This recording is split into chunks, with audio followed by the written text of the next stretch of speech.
Listen up. You're probably wondering why I brought you all here today. Why have you brought us all here today? I brought you all here today because there's been a murder. Whatever. I don't really know that person. Yeah. They just kind of. It's the reputation of LARPers that is murdered. It's murdered. The reputation of LARPers. No! What? No! That's. But the problem is, the media has been framed. Oh God. Oh no! Oh no! I came out of the LARP closet about a year ago. Before that point, I would just tell people I was going camping, because I expected people to react in a negative way. Because, you know, LARPers are supposed to be fedora-wearing neckbeards that sit in their mother's basement drinking Mountain Dew and playing World of Warcraft all night, right? Wrong! Since I have been open about my strange and wonderful pastime, everyone I've talked to has been nothing but ecstatic about the idea. Most of them asked if they could come along with me next time. Maybe it's because I hang out with the right people, but because of the positive reactions, I have become more and more open about me playing this adult game of make-believe. Did I live a secret Batman Hannah Montana double life for no reason? Results are in.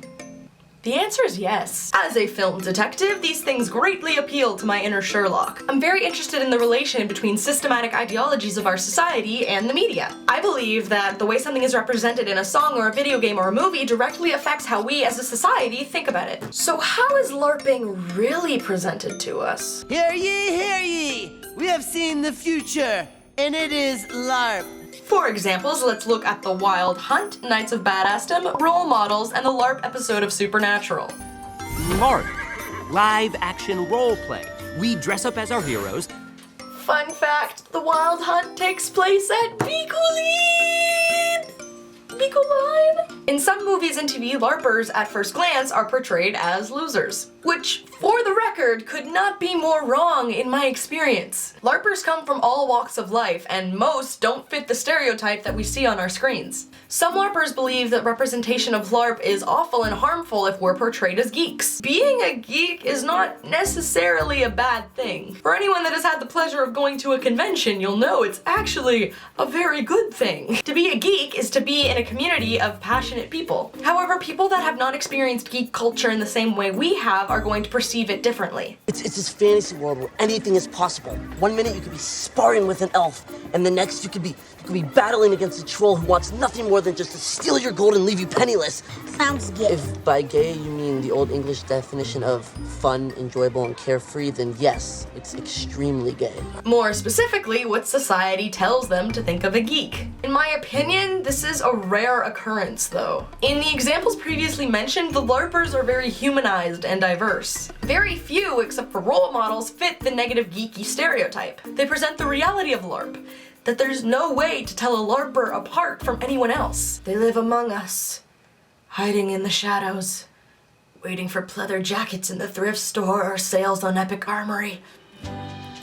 Or maybe that's just me. So why is it so many people that weren't in geek culture were so stoked when I told them I went LARPing? Well, because most people, irrelevant of who they are, identify with the main character of a story. When we watch a film or read a book or play a video game, we get attached to the character we deem most like us, and more likely that's going to be the protagonist, the main character. Reasons for this are we see them more frequently, which gives us more material to relate to, the writer will strategically give them traits like the target audience, and psychologically the plot of our life revolves around us, while the plot of the movie revolves around the main character. In every single example mentioned, the protagonist has this disdain towards LARPing. You spent the afternoon in Middle-earth with Gleek Glop and the Floopty-Doos, all right? Remember, you used to enjoy us watching play D&D all night until... Yeah, until I realized that the big kids were all losers. Over to Moondor, Michigan's largest LARPing game. Well, I thought we needed to get out more. Go, kill your fake dragons. They view it as dorky, childish, etc. You know, the way I thought everyone would view LARPing. At this point, the audience is identifying with one of two characters. The people who hate LARPing or the people who love it. In all the plots, the protagonist somehow gets roped into playing the game. Whether it's to win back his LARPing girlfriend, to get over his ex, or something a bit more supernatural. Once they've had a couple of adventures, it turns out they were wrong about LARPing! Don't listen to them, all right? Do what makes you happy. You want to wear a cape? Wear a cape. Every protagonist ends up enjoying themselves.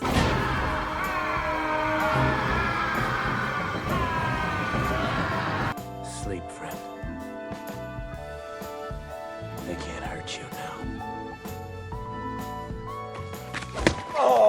If I didn't know better, Joe Bryce, so you were having fun up there. Oh, no, I wasn't. Okay, a little. Yarr, I'm a Viking. Studded leather. I thought it looked pretty good. Yes, the Vikings have made it! I don't know. Oh, that is a pile of medieval bullshit! No one will touch Princess Evelina. The Magnusons are subjects to no one! No one! Would you be willing to trade all the days, from this day to that, for one chance? Is that the speech from? It's the only one he knows. And realizing despite all stereotypes, societal standards, and beliefs they once held, LARP is fun. And that's why people all around the world have used it to express their creativity, forget their worries, and let loose for a weekend. Believe me, nothing helps me forget a bad mark on an essay or internet trolls than pretending to be somebody else and killing real-life fake trolls. Since most people who hated LARP identified with the main character, they have been changed along with them. That's why people get so emotional when they watch movies, because they're experiencing the events secondhand. If the writing is done well enough, which I believe in these cases it is, there's a good chance the audience's opinion of LARP would have changed when the characters did. So the representation of LARP, analytically, is not bad at all. In fact, it's pretty great. Damn it! You killed them all, you damn dirty apes! You blew it up! So for those of you that have been watching my channel for a while, you'll know that I've had a little goal here on the YouTube. Be a Geek and Sundry guest vlogger. I can dream. Hi, Geek and Sundry. Need a guest vlogger. Anytime soon, I'll wait right here. Roll for diplomacy. Hi, Geek and Sundry. How do you choose your guest vloggers? Do I need to fight someone to the death, Hunger Games style? Just here to remind you that I'm still a geek. And a vlogger. What more do you want from me? Geek and Sundry Senpai, please notice me! Mega roll for diplomacy. Hey again, if you need any more LARP guest vloggers, I'd be happy to help. It's happening! Click here to see a video on Geek and Sundry's vlog channel where I made a video about out-of-game LARP outfits. Also, you could consider subscribing. Just like consider it. I mean, like maybe that'll lead to an actual subscribe. But for now, just, you know, keep it up here.